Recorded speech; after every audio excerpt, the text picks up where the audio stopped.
Hello, আসসালামু আলাইকুম everyone. এখন আমি যে জায়গাতে আছি এটা হচ্ছে আদমপুরের সেই বিখ্যাত ছোলা খেতে। এখন আদমপুরের সেই বিখ্যাত ছোলা খাবো।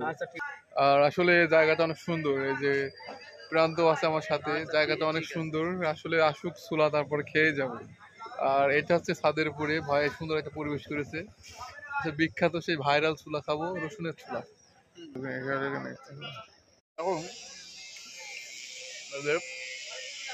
আদমপুরের বিখ্যাত এই যে রসুনের ছোলা খাইতেছি।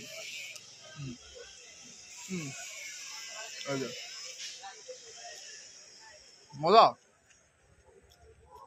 অনেক মজা। কেমন লাগবে? ভালো লাগছে, কিন্তু একটু গরম হলে ভালো হতো। আসলে ঠান্ডা ঠান্ডা ভাব। যেমনটা আমরা দেখলাম নিউজ চ্যানেলে দেখাচ্ছে তেমনই ভালো লাগছে, কিন্তু এখন আমরা আসলে অন টাইমে চলে এসেছি। সন্ধ্যার সময় একটু ঠান্ডা আছে, তবে জিনিসটা অনেক ভালো।